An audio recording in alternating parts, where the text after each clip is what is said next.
गोविन्दाय नमो नमः। श्रीकृष्णाय नमो नमः। नारायणाय नमोस्तुते। हरि ओम।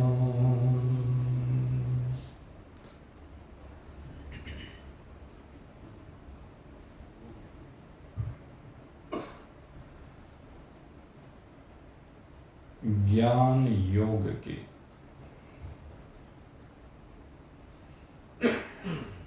श्रेष्ठतम पथ पर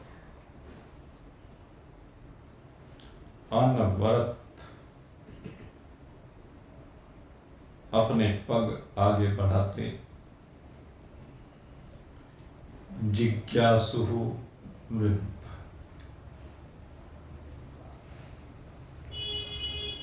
भगवान श्री कृष्ण अर्जुन को ज्ञान योग की महत्ता समझा रहे हैं और बता रहे हैं कि जितने भी कर्म है और जितने प्रकार की उपासना है, आखिर में सबके सब जाकर के ज्ञान में लय को प्राप्त हो जाती हैं।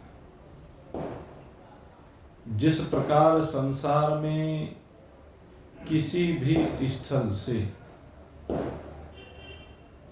निकल करके अपनी यात्रा किसी भी टेढ़े मेढ़े पथ पर करती हुई ऊंचे नीचे पहाड़ों पर गिरती पड़ती हुई संसार की समस्त नदियां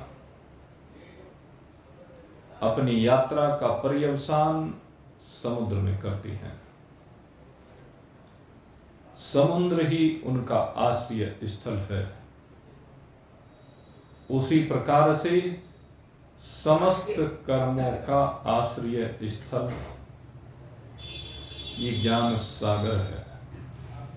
समस्त उपासनाओं का आश्रय स्थल ये ज्ञान सागर है। और इस ज्ञान सागर की महत्ता भगवान कहते हैं कि वह जानता है जिसने विधि पूर्वक महान पुरुषों की सेवा की है और महान पुरुषों की सेवा करके उन महान पुरुषों से श्रद्धा के साथ इस ज्ञान योग के तत्व को समझा है, जाना है और जीवन में उतारा है।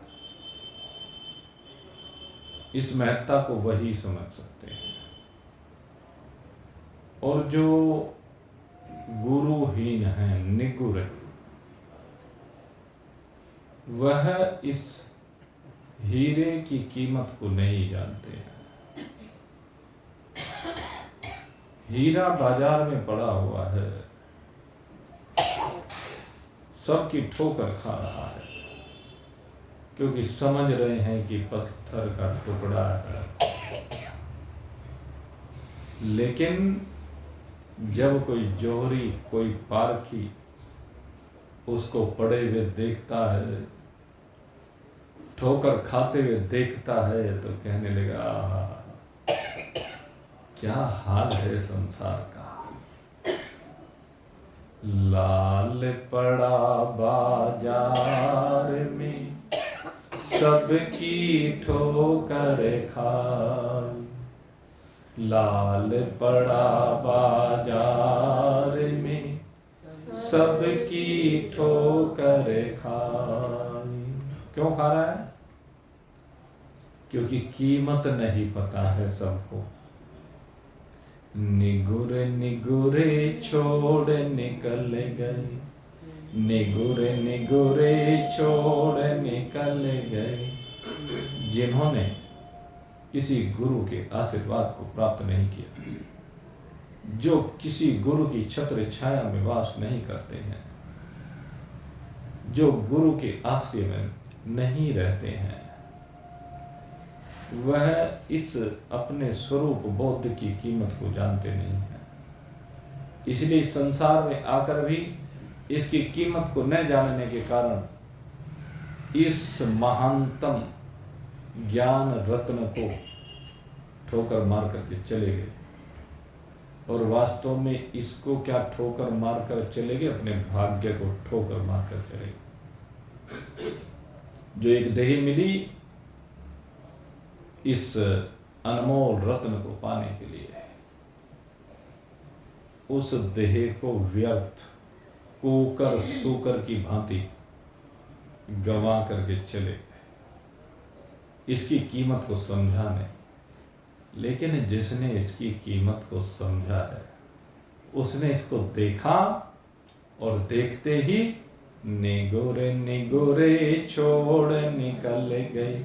सगुरों ने लियो है उठा, सगुरों ने लिया है उठा, दलाली लाल ने की, मेरे सांचे गुरु ने दई है बता, दलाली लाल ने की। लेकिन जिन्होंने किसी महान ब्रह्मनिष्ठ ब्रह्मविद सद्गुरु का आश्रय पा लिया है, उन्होंने इसकी कीमत को समझा, अपने आप की कीमत को समझा है, अपनी आत्मा की कीमत को समझा है और आत्म साक्षात्कार कर लिया है। और जब वह आत्म साक्षात्कार कर लेते हैं तो भगवान कहते हैं यज्ञात्वा न पुनर्मोह मेवं यास्यसि पांडवः येन भूतान् शेषेण द्रक्ष्यसात्मन्यथो मयि। कहते हैं कि जिसने इसको जाना है फिर वो मोहों को प्राप्त नहीं होता। कहते हैं इस ज्ञान के द्वारा मोह समाप्त हो जाता है। अर्जुन को क्या हुआ है? मोह हुआ है। इसलिए भगवान उसे अपने स्वरूप का साक्षात्कार कराना चाह रहे हैं, क्योंकि स्वरूप का साक्षात्कार होने के बाद मोह के समस्त कारण समाप्त हो जाते हैं।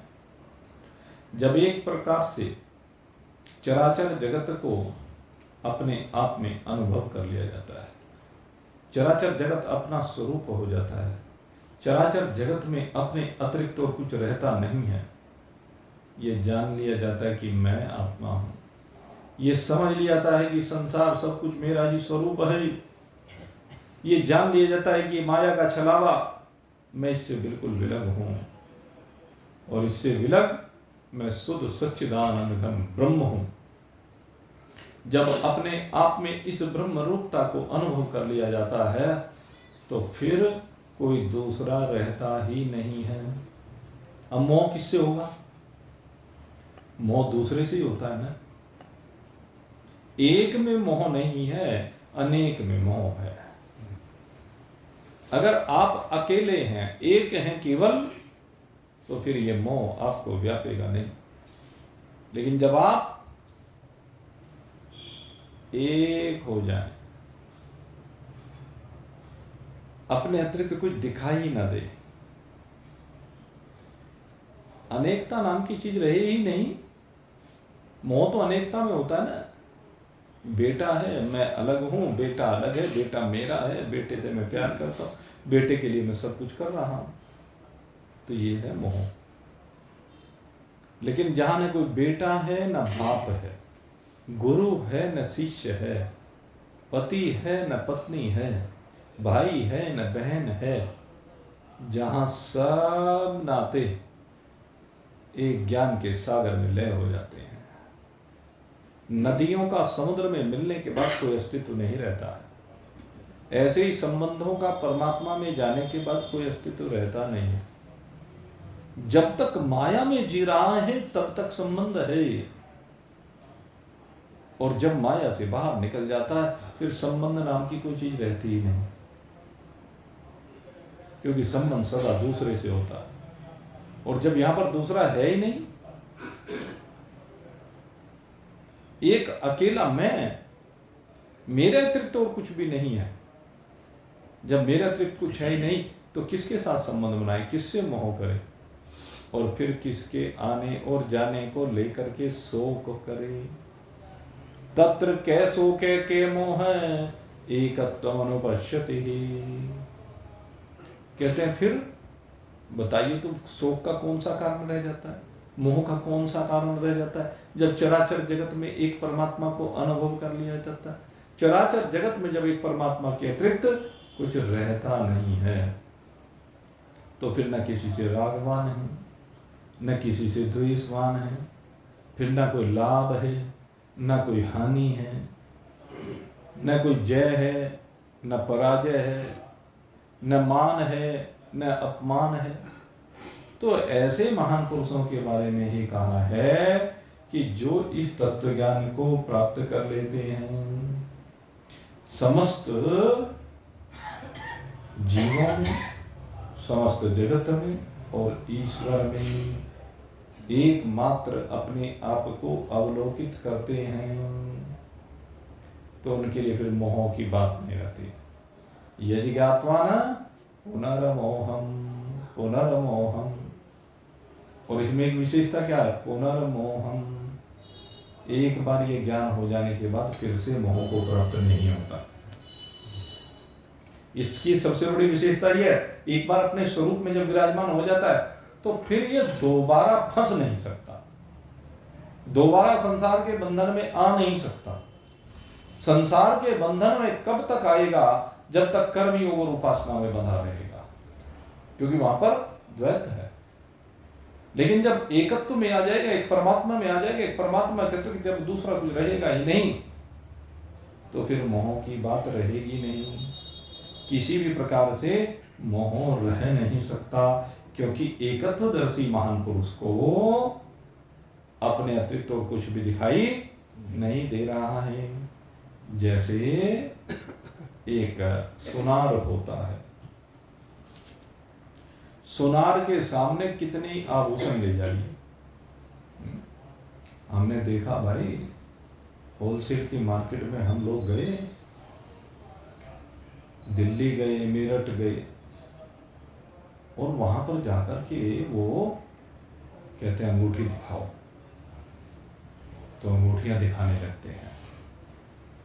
और जब अंगूठियां दिखाते हैं तो हजारों तरह की डिजाइन की अंगूठियां दिखाते हैं, सब भिन्न, हर अंगूठी भिन्न है, देखने में सबके डिजाइन अलग हैं, सबके वजन अलग हैं, सबके स्वरूप अलग दिखाई देते हैं। किसे दिखाई देते हैं? जो अंगूठी खरीदने के लिए गया है। क्या खरीदने गया है वो?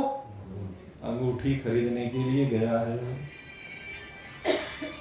और जब अंगूठी पसंद कर लेता है तो अंगूठी पसंद करने के बाद वो कहता है, लो जी, इसका दाम कितना है? तो वो दाम किसके बताता है? वो दाम सोने के बताता है, क्योंकि सुनार की दृष्टि में सारी अंगूठियां सोना हैं।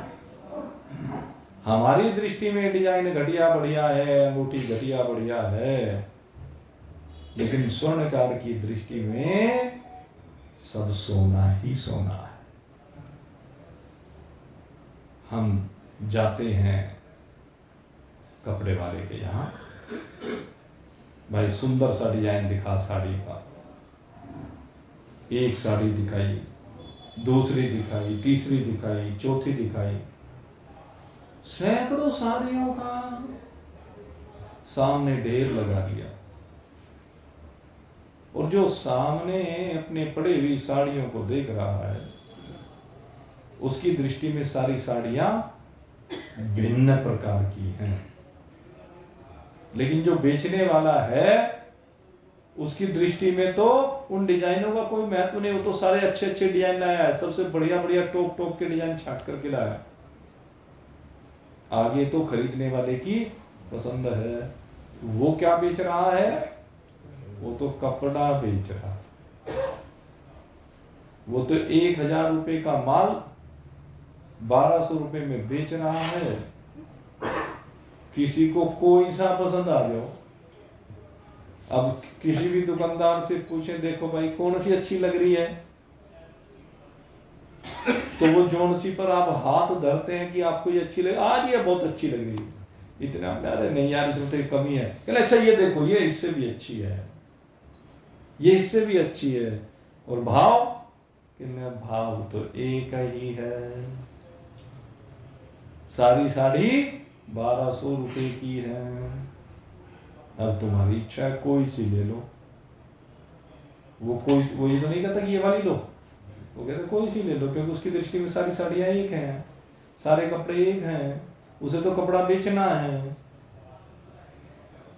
तो सारी साड़ियां एक ही हैं। पहाड़ों पर पड़ी हुई बर्फ हो, सरोवर में पड़ा हुआ जल हो, नदी में बहता हुआ जल हो, समंदर में संग्रहित हुआ जल हो,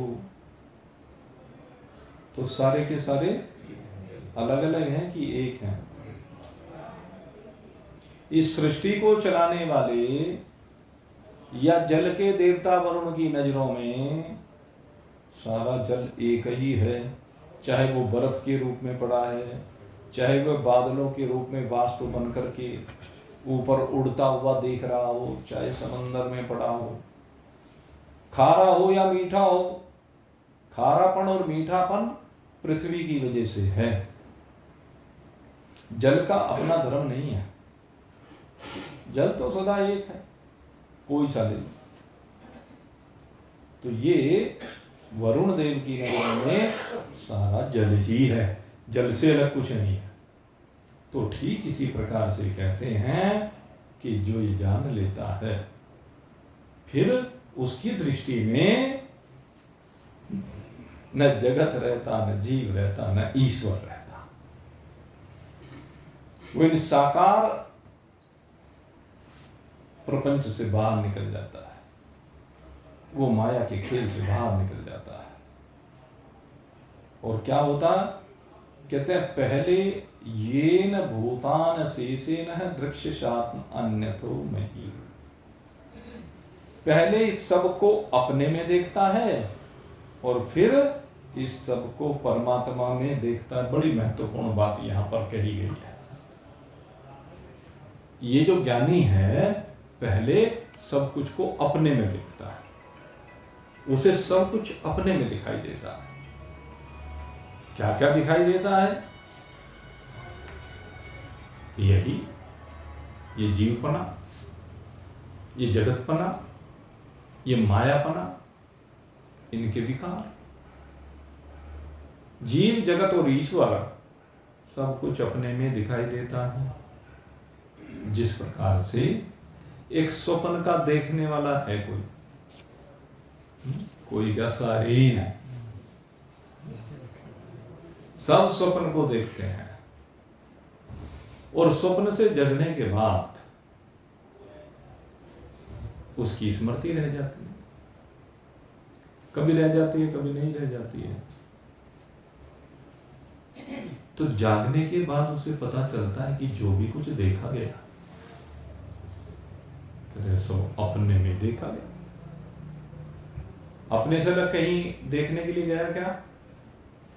आप जागृत अवस्था में उत्तर की ओर जाए तो पहाड़ देखने के लिए चले जाते हो, पहाड़ देखते हो। पूर्व की तरफ जाओ, पश्चिम की तरफ जाओ, दक्षिण की तरफ जाओ, तो समंदर देखने चले जाते हो। बीच में अनेक अनेक इमारतें देखने चले जाते हो, फन बागीचे आदि देखने चले जाते हो।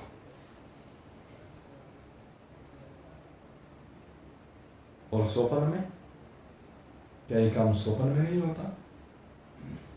स्वप्न में भी ये सब देखने के लिए जाते हो, स्वप्न में भी ये सब देखते हो, स्वप्न में भी सबके प्रति आकर्षण या प्रतिकर्षण है। दोनों चीजें संभव है।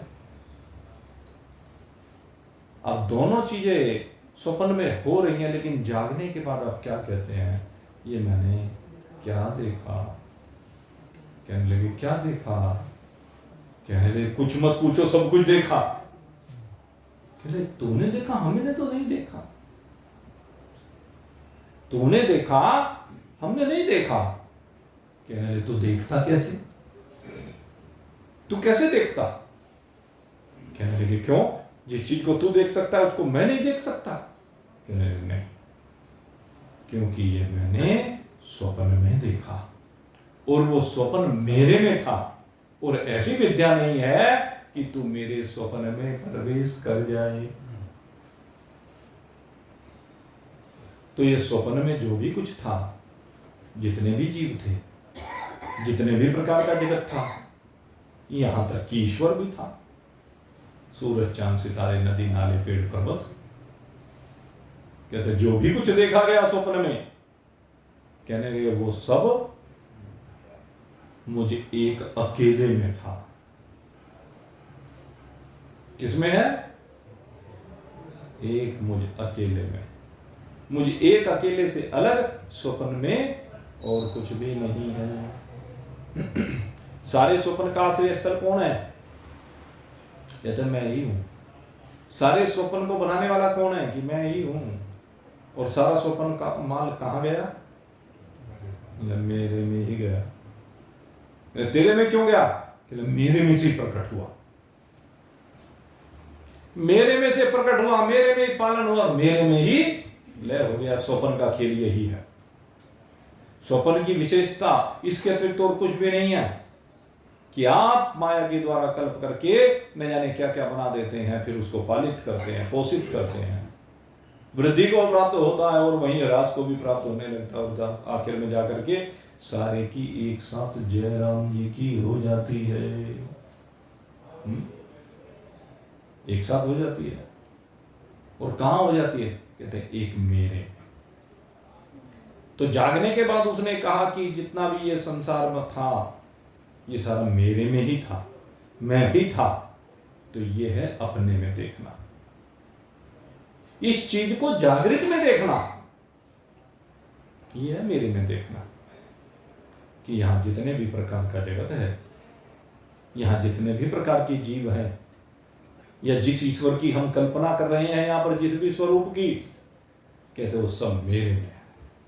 जैसे स्वप्न मेरे में है, ऐसे जागृत का संसार भी स्वप्न की तरह से मेरे में ही है, मेरे से भिन्न और कुछ भी नहीं है। तो भगवान यही कहते हैं कि इन सब को अपने आप में देख करके, जैसे जागृत का सारा संसार लय होकर के तू एक अकेला रह जाता है, इसी प्रकार से आत्मज्ञान होने के बाद तू ही एक अकेला रह जाता है। फिर कै सो के मोह है, फिर कौन सा शोक और कौन सा मोह। एक आत्मनवश्यते, जब एक अकेला अपने आप में देख लिया गया तो फिर ये सब चीजें समाप्त हो जाती हैं। कहते हैं इसके बाद क्या होता? कहते हैं जिसने सब कुछ को पहले अपने में देख लिया, सब भूतों को, फिर वो परमात्मा में देखता है। सारे स्वप्नों को इकट्ठा एक अपने में देखता है, अपने से भिन्न और कुछ नहीं देखता। जब सब कुछ को एक में देखने लगता है, पहले अपने में और फिर एक परमात्मा में, क्योंकि जब तक एक अपने में देख रहा है अभी भेद बना हुआ है, लेकिन जब परमात्मा में देखने लगता है अपने से चराचर जगत को, तो भेद समाप्त हो जाता है। तो कहते हैं संपूर्ण भूतों को जब सच्चिदानंद घन परमात्मा में देखता है, तो कहते हैं इसी को कहते हैं परम पद की प्राप्ति, इसी को कहते हैं निर्वाण, इसी को कहते हैं स्वरूप बोध। इस स्थिति में अहम भाव निवृत्त हो जाता है, मैं पना नहीं रहता, परमात्मा पना आ जाता है। जब मैं पना यानी अहम भाव निवृत्त होकर के परमात्मा भाव मात्र शेष रह जाए, परमात्मा भाव के अतिरिक्त और कुछ भी ना रहे, सारी मैं अपने में लय हो जाए, जितने भी प्रकार की मैं है वो सब निवृत्त हो जाए और एक मैं रहे। वो किसकी मैं? कहते हैं परमात्मा की मैं रह जाए। सब कुछ को परमात्मा में देखें। ऐसी जो स्थिति होती है, कहते हैं यही योगी परमात्मा स्थिति में विराजमान होता है, जहां पर जाकर के समस्त त्रिपुटियां लय को प्राप्त हो जाती हैं। दृष्टा, दर्शन और दृश्य, कहते ये तीनों का भेद समाप्त हो जाता है। क्योंकि जब समस्त प्रपंच अपने में लय को प्राप्त हो जाता है, सारा प्रपंच ब्रह्म रूप हो जाता है, तो फिर दृश्य कहां रहा? दृश्य तो भिन्नता में है। ये जितना भी संसार है पंचभौतिक, ये भिन्नता में है। ये आम है, ये अमरूद है, ये लौकी है, ये तोरी है, ये फलानी चीज, ये फलानी चीज, ये वस्त्र है, ये आभूषण है, मोबाइल है, ये मेज है, कुर्सी है, पता नहीं क्या क्या। तो पहले तो इस रूप में देखता, अनेकता में देखता, एक में अनेक को देखता है। लेकिन जब ये सब लय हो जाए और सबके सब ब्रह्म रूप हो जाए, सब एक परमात्मा ही हो जाए, सब कुछ एक परमात्मा हो जाए, तो फिर क्या देखेगा? दृश्य कहां से आएगा? परमात्मा में लय हो जाने के बाद दृश्य रहता है क्या? चीनी दूध में घुलने के बाद चीनी नहीं रहती, दूध हो जाता है। ऐसे सब कुछ परमात्मा में घुलने के बाद परमात्मा ही हो जाता है। समंदर में जाने वाली कीचड़ भी समंदर ही हो जाती है, वो समंदर से भिन्न नहीं होती है। ठीक इसी प्रकार से ये सबका सब जब परमात्मा रूप हो जाता है, इस सबके सब में एक परमात्मा के अतिरिक्त जब कोई दृष्टिगोचर नहीं होता, तो फिर दृश्य कहां रहा? दृश्य तो तब तक है जब तक अंगूठी देखी, कंगन देखा, हार देखा, तो दृश्य है। और जब केवल एक सोना देखा, तो फिर कोई प्रलोभन नहीं, कोई दृश्य नहीं। जब तुम अपने आप को खरा सोना परमात्मा रूपी अवलोकित करते हो, तो फिर दूसरी चीज दिखेगी नहीं। दूसरी चीज तभी तक दिखती है जब तक ये अनुभूत नहीं किया। और कहते हैं जब दृश्य नहीं रहा तो दर्शन किसका? जब दृश्य है ही नहीं तो फिर दर्शन कैसा? दर्शन भी तभी तो है ना जब दृश्य हो। दृश्य का ही दर्शन होना है, दृश्य दिखना। जब दृश्य ही नहीं रहा तो दर्शन कैसा रहा? त्रिपुटी ऐसे लय को प्राप्त होती है। दृश्य है तो उसका दर्शन है, और तीसरी बात, दर्शन करने वाला दृष्टा है। दृश्य है तो दिख रहा है, और उस जो दिख रहा है उसको देखने वाला तीसरा है। इसलिए त्रिपुटी है। दृष्टा, दर्शन, दृश्य, ज्ञाता, ज्ञान, गे, ध्याता, ध्यान, ध्येय, प्रमाता, प्रमाण, प्रमेय इत्यादि, ये सब क्या है? त्रिपुटियां। और ये त्रिपुटियां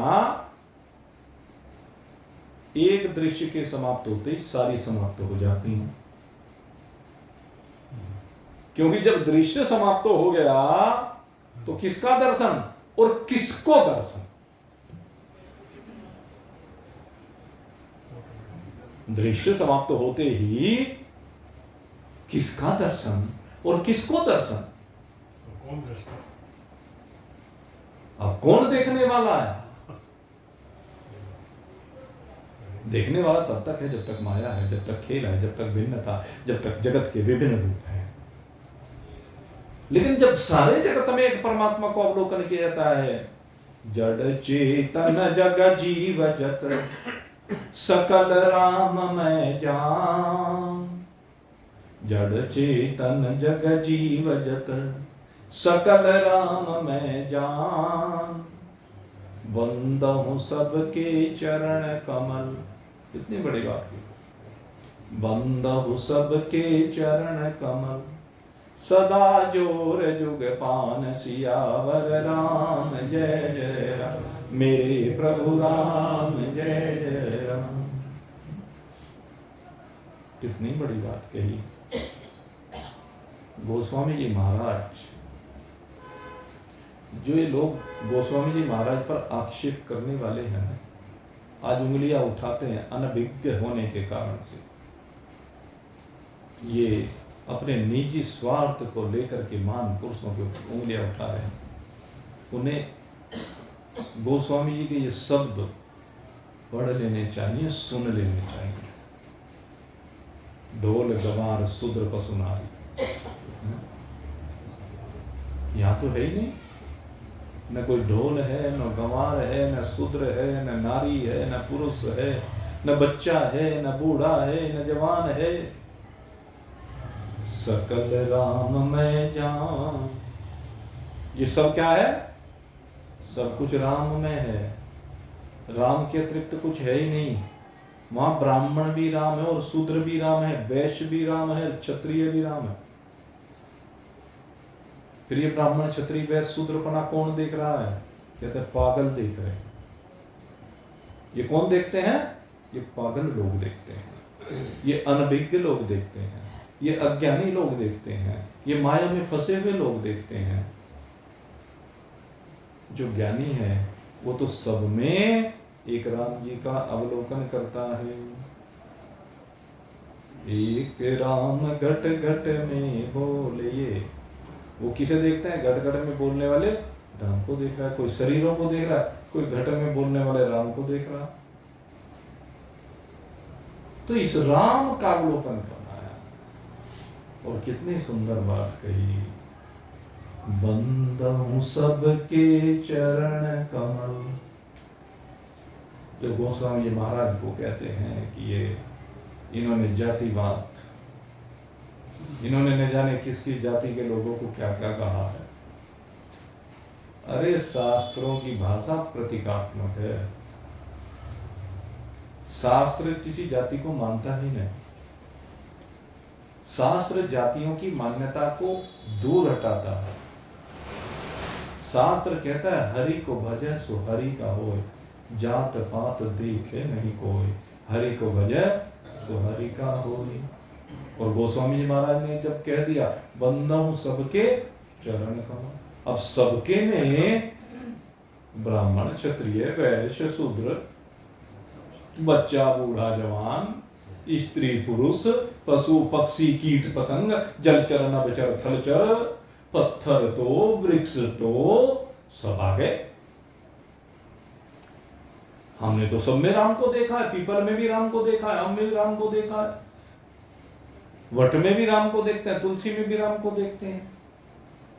हम तो कुत्ते में भी राम को देखते हैं, गधे में भी राम को देखते हैं।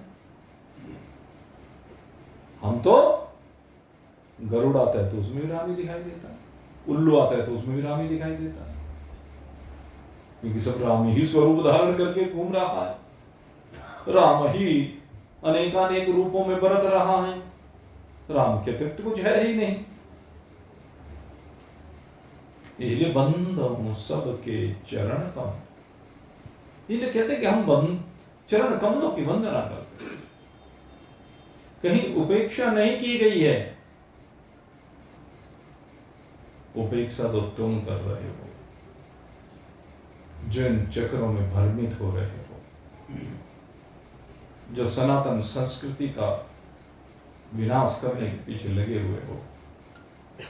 और अपने निजी स्वार्थ में भूल जाते हो अपनी व्यापकता को, अपनी अनंतता को, अपनी असीमता को, और यही गंदी सोच बहुत नीचे ले आती है, नरकों में भेज देती है। मेरे मित्रों, गोस्वामी जी की सोच बहुत उच्च कोटि की है। ढोल गवार शूद्र पस नारी, नारी की बात कर, अरे यहां सब भावनाएं गोस्वामी जी की देखो तो सही। जो केकई जिसने राम को वनवास भेजा, जिसको सब गालियां दे रहे हैं, और जब राम जी को लेने के लिए भरत जी वन में गए तो सबसे पहली भेंट कहते हैं भगवान राम ने केकई से की। ये है दृष्टि।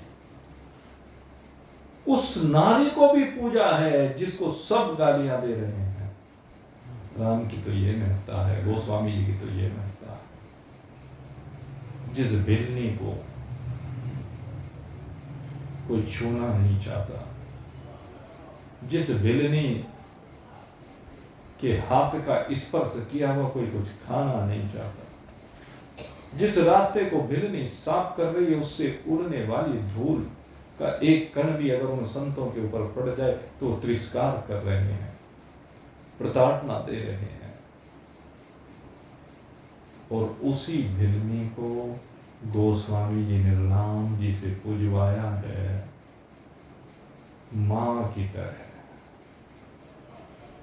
उसी बिल्ली के झूठे पैर भगवान ने प्रेम के साथ भोग लगाए हैं, क्योंकि राम जी ने उस बिल्ली में भी अपने को देखा है। उस बिल्ली में भी राम ने कौशल्य को देखा है। इस देश में नारी की बड़ी महत्ता हमारे शास्त्रकारों ने बतलाई है, और है भी भाई। भले ही कितना पुरुष प्रधान समाज हो, लेकिन जो नारी की महत्ता है उसकी तुलना किसी से नहीं की जा सकती। उसका त्याग असीम है। उसके जैसा त्याग करने वाला कोई नहीं मिलेगा।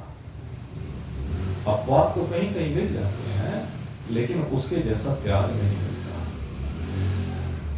अरे जिन माता पिता ने पाल पोस करके बड़ा किया, जिस घर में वो रही, बस अग्नि के इर्द गिर्द 7 फेरे लगाए और छोड़ करके चल दी। जिनको देखा नहीं, जाना नहीं, अब आकर के उनकी सेवा करनी प्रारंभ कर दिया। उसको पति मान करके पूजना प्रारंभ कर दिया। उसके लिए अपना सब कुछ समर्पित कर दिया। ये विशेषता है। किस तरह से बच्चों का पालन पोषण होता है, ये एक नारी जानती है। इसलिए हमारे यहाँ कहा, नारी रतन की खान जगत में, नारी रतन की खान, नारी रतन की खान जगत में, नारी रतन की खान। इसी खान से प्रकट हुए, इसी खान से प्रकट हुए ध्रुव प्रहलाद समान। इसी खान से प्रकट हुए ध्रुव प्रहलाद समान। नारी रतन की खान जगत में, नारी रतन की खान, नारी रतन की खान जगत में, नारी रतन की खान। माताएं जिस देश में, माताएं जिस देश में होती सच्चरित गुणवान, माताएं जिस देश में होती सच्चरित गुणवान, उसी देश को मिलता है, उसी देश को मिलता है जग में उच्च स्थान, उसी देश को मिलता है जग में उच्च स्थान। नारी जगत, नारी रतन की खान जगत में, नारी रतन की खान, नारी रतन की खान जगत में, नारी रतन की खान। और कैसी माता है, कैसी नारी, मंदाल सा सीता सी माताई, मंदाल सा सीता सी माताई, होती जग में महान, मंदाल सा सीता सी माताई, होती जग में महान। क्यों?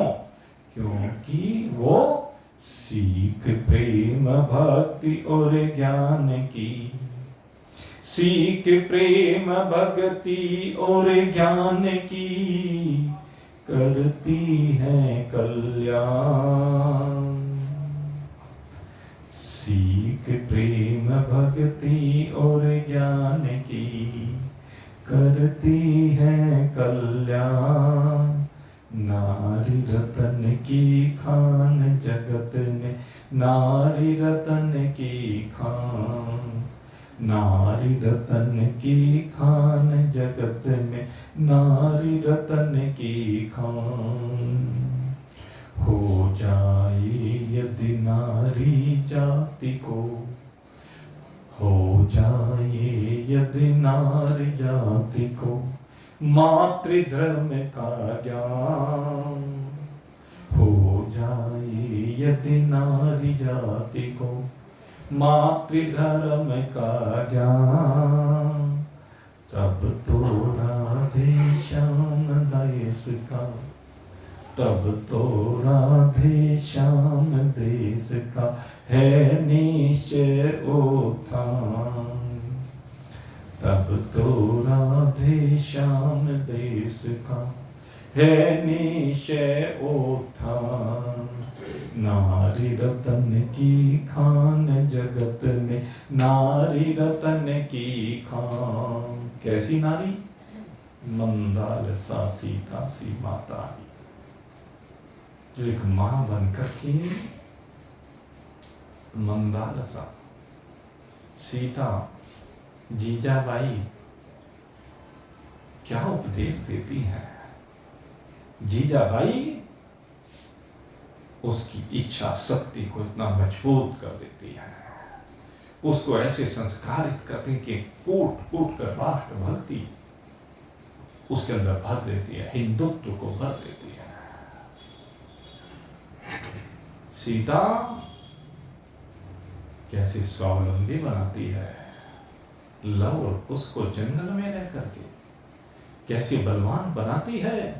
और मंदालसा जैसी माता तो जगत में कोई दूसरी आज तक देखने को मिली नहीं, जिसने घुट्टी ही पिलाई ब्रह्म ज्ञान की। जो बालक संसार में आया उसको एक ही घुट्टी पिलाई, शुद्धोसी बुद्धोसी निरंजनोसी। क्या कहते हैं? कहते हैं तेरे अंदर विकार नहीं तो शुद्ध है। अरे तू अज्ञानी नहीं है, तू ज्ञान स्वरूप बुद्ध है। निरंजन, तेरे अंदर कोई मल प्रवेश नहीं कर सकता, कोई गंदगी तेरे अंदर प्रवेश नहीं कर सकती, तो निरंजन है।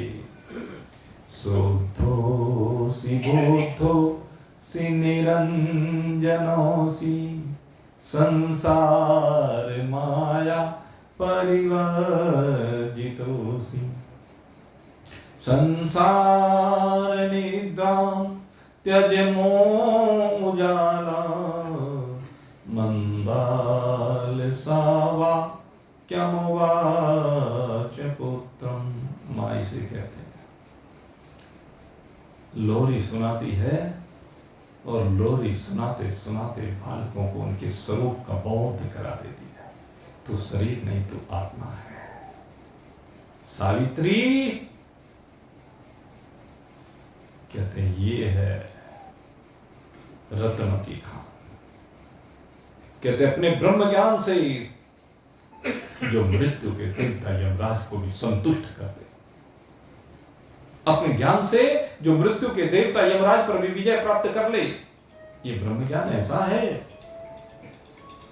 इस ब्रह्म ज्ञान की महत्ता ये है कि मृत्यु इस पर भी नहीं कर सकती। जो मृत्यु के मुख से छुड़ाने वाली सावित्री,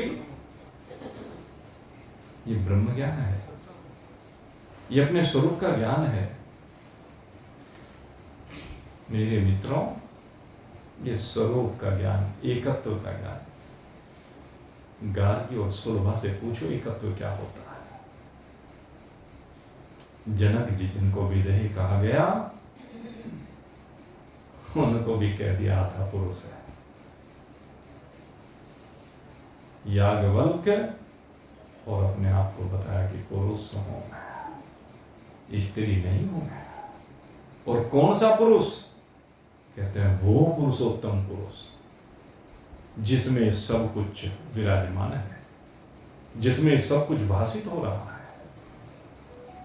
तो ऐसी नारी, ये है गार्गी, ये है सुलभा। अपने पति मंडन मिश्र को भगवान शंकराचार्य से पराजित होते हुए देखती है तो शास्त्रार्थ करने के लिए आ जाती है। परम विदुषी है। क्या नाम? तिलोत्तमा। क्या नाम था उसका? भारती। भारती भारती अपने पति को हारता देखा तो कहा मेरे साथ शास्त्रार्थ कर। और जब एक स्थिति ऐसी आई कि शास्त्रार्थ में भगवान शंकराचार्य भी परास्त होने लगे, इस कगार पर पहुंच गए, तो एक दिन की मोहलत मांगी शंकराचार्य जी ने कि मुझे शास्त्रार्थ करने के लिए एक रात्रि का समय चाहिए। तो ऐसी ऐसी नारी, भले ही बाद में परास्त हो गए भगवान शंकराचार्य से। अब भगवान से तो सभी परास्त होते हैं भाई, वो तो भगवान का अवतार है। भगवान के सामने कौन टिक सकता है? यूं तो वो हुआ ना अंधकासुर। अब भगवान विष्णु को भी उसके सामने युद्ध से भागना पड़ा। ये छोड़कर के भाग गए महिषासुर के सामने भगवान। लीला है। लेकिन आखिर में परास्त तो वही हुआ ना, मृत्यु को प्राप्त तो वही हुआ ना। तो भगवान से कभी कोई विजय प्राप्त नहीं कर सकता। भगवान की लीलाएं हैं। कभी कभी उन दुष्टों को भी ऊपर होते हुए दिखाया जाता है। और ये तो परम विदुषी हैं। इसकी महत्ता का प्रतिपादन किया है कि देखो, इसने शंकराचार्य जी को भी शास्त्रार्थ करते हुए उस स्थिति में पहुंचा दिया कि इसका पलड़ा ऊंचा हो गया। कितनी विदुषी है।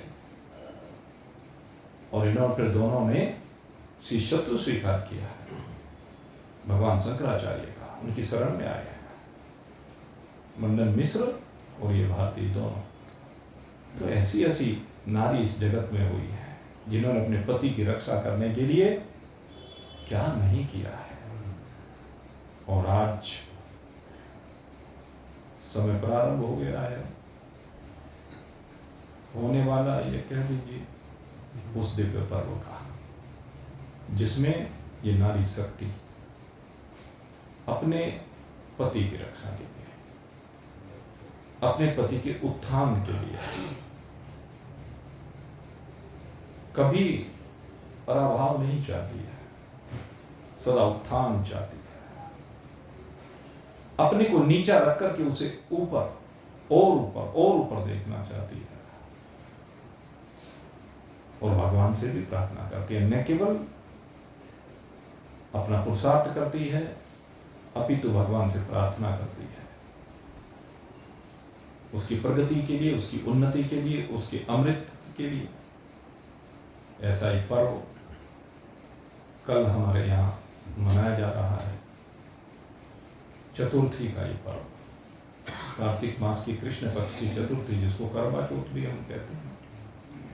तो इस पावन पुनीत पर्व पर हम समस्त नारी शक्ति को प्रणाम करते हैं, उनकी भावनाओं के लिए, उनके उद्देश्य के लिए, उनके समर्पण के लिए, उनकी श्रद्धा के लिए, उनके विश्वास के लिए।